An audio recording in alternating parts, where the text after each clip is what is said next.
A história por trás da Bugatti é uma história de sucesso e tragédia. Para entender o que estou dizendo, precisamos voltar um século atrás, até o porão de uma casa na Alemanha. Ettore Bugatti acabará de terminar de construir seu carro e decidiu deixar seu emprego para abrir sua própria empresa na França. Nos anos seguintes, ele criou alguns dos carros mais rápidos e luxuosos sob seu nome, tornando-se um dos mais renomados fabricantes e engenheiros de sua época, mas apesar de todo o seu sucesso, tudo desmoronou de uma hora para outra quando Ettore foi obrigado a ceder sua empresa, sem saber o que a marca Bugatti se tornaria. Então, prepare-se, vamos embarcar em uma jornada pela incrível ascensão e queda da Bugatti, e como ela retornou para se tornar a maior marca de carros de luxo e hipercarros que conhecemos hoje. Ettore Bugatti nasceu em 15 de setembro de 1881, em Milão, Itália. Criado em uma família semi-rica, seu pai Carlo Bugatti era um designer de móveis e joias internacionalmente aclamado na cidade de Milão, enquanto seu avô era um famoso arquiteto e escultor. Essa paixão e talento pela arte eram profundamente enraizados em sua família e foram transmitidos ao irmão mais novo de Ettore, Rembrandt. Rembrandt tinha 3 anos a menos que Ettore, mas já era um prodigioso escultor, ainda mais do que seu irmão mais velho. Muitos historiadores acreditam que a genialidade de Rembrandt foi a razão pela qual Ettore não se tornou um escultor ou seguiu os passos de sua família. Ainda assim, essa herança artística se manifestaria de uma maneira diferente. Desde jovem, ficou claro que Ettore era um engenheiro nato, tão talentoso que, mesmo sem qualquer formação formal, ele era capaz de criar e projetar suas próprias invenções. Desde cedo, Ettore Bugatti já aprendia designs complexos. Aos 16 anos, ele consertou com facilidade um triciclo quebrado sob os olhos de seu pai Carlo, que imediatamente reconheceu o talento de seu filho e o encorajou a conseguir um emprego de aprendiz na fábrica Prenetier Stuxi, conhecida na época por fabricar máquinas de costura e bicicletas. Ettore concordou e ingressou na fábrica aos 17 anos. Um ano depois, ele projetou seu próprio triciclo motorizado e participou de uma competição de Paris a Bordeaux. O triciclo motorizado foi equipado com 2 motores feitos por Didion.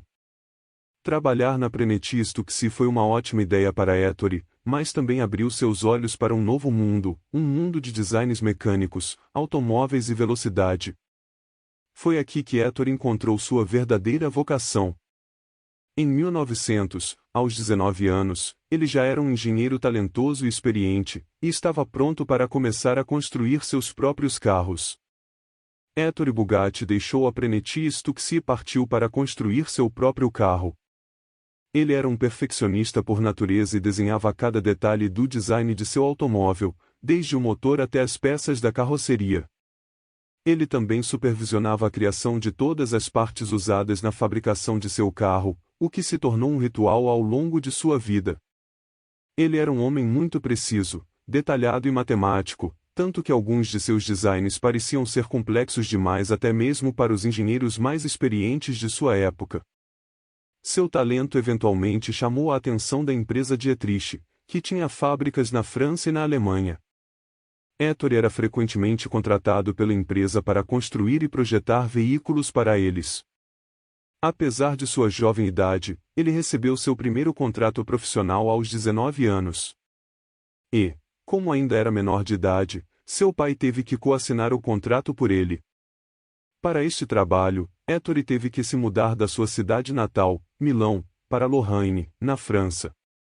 Nascido em Milão e criado em Niederbronn, uma cidade na Alemanha, onde trabalhou por alguns anos, aperfeiçoando sua técnica na fabricação de automóveis e até mesmo competindo em corridas de carro. Em 1903, ele construiu seu segundo carro para a corrida Paris-Madrid, mas o carro estava tão à frente de seu tempo que não foi permitido competir. Ettore colocou tanto o motor quanto o motorista em uma posição baixa no chassi do carro, pois acreditava que isso era melhor para o centro de gravidade e a aerodinâmica. No entanto, todos os outros designers de carros na época acharam isso estranho, já que todos acreditavam que estar sentado mais alto era o correto. Mas logo esse estilo se tornaria a norma entre os carros de corrida. Em 1906, Ettore decidiu que era hora de deixar a de Dietrich. Naquela época, Os carros eram construídos um de cada vez por artesãos extremamente habilidosos, tornando-os muito caros e geralmente acessíveis apenas aos mais ricos. Os mais ricos podiam comprá-los na maioria das vezes. Os carros eram usados principalmente para corridas, que estavam se tornando rapidamente um esporte popular em toda a Europa e América. Em 1907, Ettore conheceu Bárbara Josefina Machera, que mais tarde se tornaria sua esposa. No mesmo ano, Ettore assinou um contrato de vários anos com um fabricante de motores a gasolina, Deitz, em Colônia, Alemanha. Durante seu tempo na Deitz, Ettore criou motores em grande escala e mais pesados para a empresa, o que era a norma na época. Mas a essa altura, ele já havia desenvolvido suas próprias ideias sobre a construção de seus motores, ideias que contradiziam diretamente as tendências daquela época. Ettore acreditava que construir um veículo extremamente leve, pequeno e leve era muito possível, e que tal carro superaria outros carros com motores muito maiores. Para fazer isso, ele começou a trabalhar em um novo automóvel no porão de sua casa, e este novo carro seria o primeiro carro a ostentar o nome Bugatti. Foi o Bugatti Type 10. A Type 10 foi finalmente concluída em 1909. O resultado foi um motor de 4 cilindros e 1,2 litros pesando apenas 365 quilos. Este veículo de 2 lugares era capaz de atingir uma velocidade máxima de 80 km por hora, o que era uma conquista incrível na época. Nesse ponto, Ettore decidiu sair de seu emprego e dirigiu seu carro recém-construído até a cidade alsaciana de Molsheim, onde fundou sua própria empresa, a Automobiles Ettore Bugatti. Ettore foi um dos primeiros a usar competições de corrida como uma plataforma para demonstrar as habilidades de seus carros. Fazer isso na frente de uma grande multidão ajudou a aumentar sua popularidade como um dos melhores designers de carros do país. Essa prática logo se tornou uma norma na indústria automotiva. O ano de 1909 foi um ano significativo na vida de Bugatti. Um dos anos mais felizes foi quando ele completou o modelo Type 10, fundou sua empresa e, mais importante, foi o mesmo ano em que deu as boas-vindas ao seu primeiro filho, Jean Bugatti, no mundo. Apesar do Bugatti Type 10 ser um carro brilhante e muito avançado para a época, Ettore viu espaço para melhorias ainda maiores e o Type 10 serviria como protótipo para um dos carros mais populares da indústria automotiva, o Type 13. Bugatti melhorou o design de seu antecessor adicionando molas de folha ao eixo traseiro e adotando 4 válvulas por cilindro para criar um design de cabeçote de cilindro de 16 válvulas. Isso significava que o novo Type 13 produzia uma potência adequada de 30 cavalos para mover o chassi de 300 kg. Bugatti e seu novo carro conseguiram um respeitável segundo lugar no Grande Prêmio francês de 1911, consolidando ainda mais o nome de Bugatti como um dos grandes da indústria automobilística, um dos melhores designers de carros do mundo. Bugatti continuou trabalhando em outros modelos baseados em seu mesmo projeto de motor como o Type 13, até chegar ao Type 23. No entanto, o mundo inteiro parou e a produção de seus carros também, quando a Primeira Guerra Mundial estourou. Depois de ver que a guerra durou 1 ano e meio, Ettore não teve escolha senão voltar para Milão e depois para Paris, onde trabalhou com os irmãos Duesenberg entre 1915 e 1916. Ele propôs o dramático motor U-16, que era essencialmente 2 motores em linha compartilhando um bloco de manivela e o chamou de Bugatti U-16. O U-16 em si não foi particularmente bem-sucedido, mas levou tanto Bugatti quanto os irmãos Duesenberg a criar os projetos de motor de comando de válvulas no cabeçote de 8 cilindros em linha. Depois que a guerra acabou, Ettore voltou para Molsheim, que nesta época já havia se tornado território francês, e continuou a construir carros esportivos leves. Ele criou o Tipo 13 com um motor de válvulas múltiplas e o resultado foi incrível. Seu novo carro lhe deu vitórias nas 24 horas de Le Mans em 1920. Em 1921, o carro venceu em Brescia, ganhando mais 3 vezes depois disso e logo o carro ficou conhecido como Bugatti Tipo 13 Brescia. A sequência de vitórias continuou até 1925 e, nesse ponto, seus carros haviam acumulado mais de 400 vitórias e 2.000 protótipos do Bugatti Tipo 13 foram construídos antes de 1926, tornando um dos carros Bugatti mais bem-sucedidos já feitos. Em 1924, Ettore apresentou seu Bugatti Tipo 35 no Grande Prêmio de Lyon e seu novo carro rapidamente se tornou o modelo de corrida mais bem-sucedido da Bugatti, vencendo mais de 1000 corridas durante sua vida útil. Os sucessos nas corridas continuaram até a década de 1930 para a Bugatti, mais notavelmente com 2 vitórias surpreendentes nas 24 horas de Le Mans em 1937 e 1939 com o Bugatti Tipo 57G. A última corrida foi pilotada por um nome que mais tarde se tornaria sinônimo do fabricante de carros, Pierre Vérin. Depois de experimentar diferentes modelos de carros de corrida, Ettore e seu filho mais velho, Jean Bugatti, decidiram entrar no negócio de carros de luxo. Eles começaram a trabalhar juntos em um novo veículo e, em 1926, o primeiro carro de luxo da Bugatti, o Tipo 41 Bugatti Royale, surgiu. O Tipo 41 foi o produto da genialidade de Ettore, bem como de sua habilidade técnica que se estendia para além do desenvolvimento automotivo. Na época, era o carro mais longo e luxuoso já feito no mundo. A Bugatti era muito seletiva com seus clientes para o Tipo 41, e apenas os clientes mais distintos da época podiam comprar o carro, incluindo reis e aristocratas. Foi por isso que o Tipo 41 ficou conhecido como o Bugatti Royale. O lançamento do Bugatti Royale Brogue Bugatti teve der prominência, uma mudança massiva na economia mundial em breve ameaçaria levar a empresa de Ettore à falência. 3 anos após o lançamento do Royale, a América enfrentou sua Grande Depressão. Essa queda econômica afetou significativamente outras economias mundiais e as vendas do único modelo de sucesso da Royale caíram abruptamente. As finanças da empresa foram gravemente afetadas, a ponto de quase falirem. Durante meados da década de 1930, o governo francês contatou a Bugatti para projetar e fabricar vagões ferroviários em suas fábricas. Sem outra escolha e com sua empresa à beira da falência, Bugatti aceitou a oferta. Ele ajudou o governo francês a projetar 80 vagões ferroviários de sucesso, o que ajudou a empresa a superar a Grande Depressão e evitar a falência. Mas assim que as coisas começaram a melhorar para a Bugatti, ocorreu uma greve em Mens em 1939. A fábrica da Bugatti em Mulchine, França, teve uma demanda dos trabalhadores por salários mais altos e melhores condições de trabalho. Inicialmente, Ettore se recusou, mas eventualmente cedeu às exigências. Isso criou uma lacuna de desconfiança entre Ettore e seus trabalhadores e o problema nunca foi completamente reconciliado. Ao longo dos anos, Ettore Bugatti estabeleceu seu nome ao redor do mundo como um dos maiores projetistas mecânicos de sua época, construindo barcos, motores de avião e trens de alta velocidade capazes de correr a mais de 100 milhas por hora. Ettore também encontrou um magnífico parceiro em seu filho Jean. Jean era um engenheiro apaixonado e tão brilhante quanto seu pai.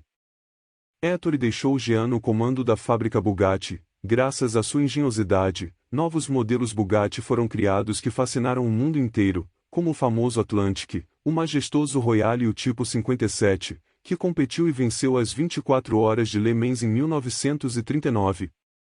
Em 1937 e 1939, ele era o sonho do pai e o sucessor perfeito para um Touring na época.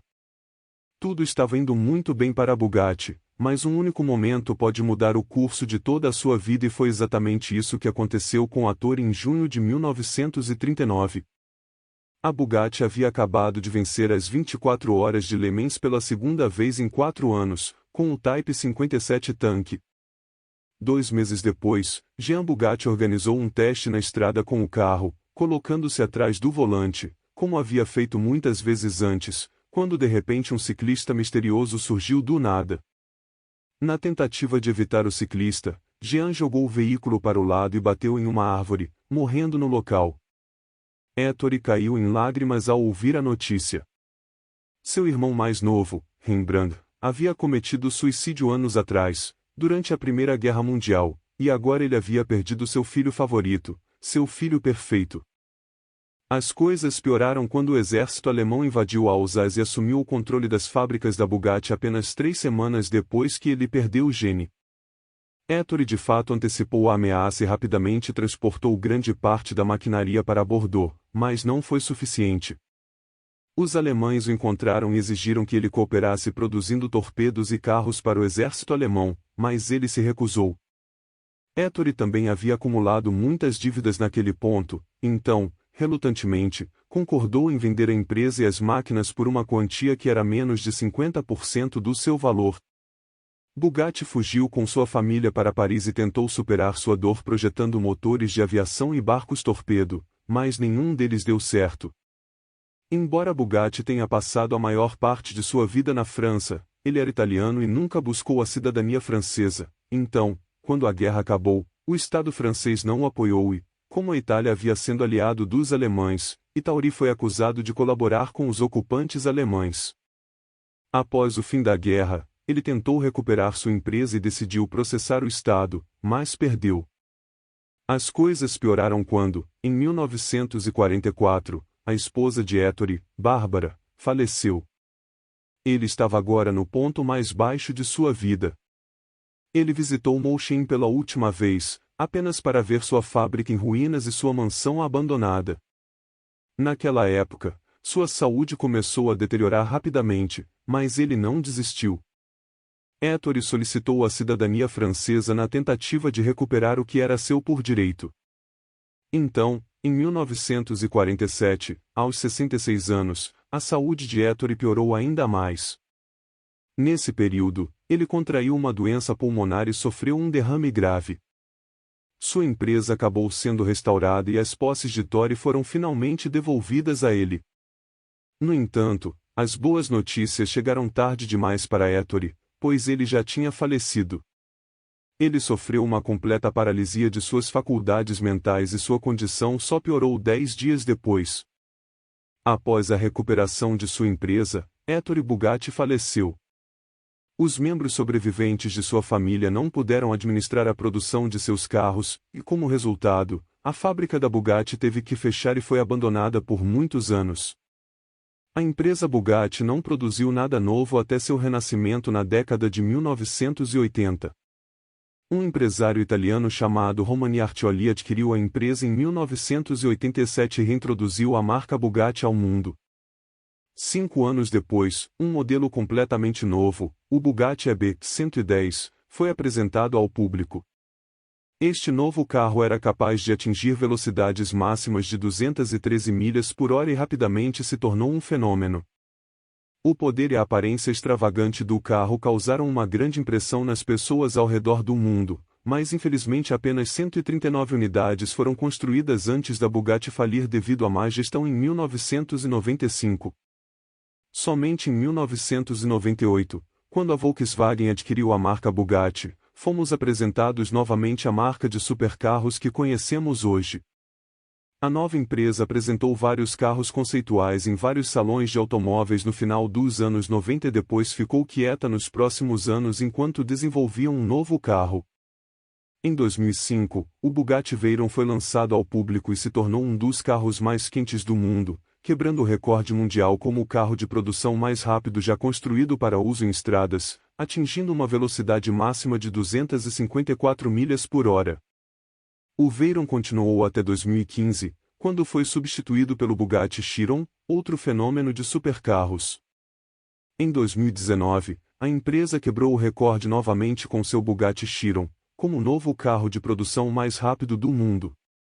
O carro de produção mais rápido da estrada é incríveis 305 milhas por hora. Esta é a história da Bugatti, do sonho de um homem que continua a viver décadas após sua morte trágica. Não se esqueça de deixar o like e se inscrever no canal para não perder nenhum vídeo, e não esqueça de ativar o sino de notificação. Obrigado pessoal por assistir e até a próxima vídeo, nos vemos lá. Fui.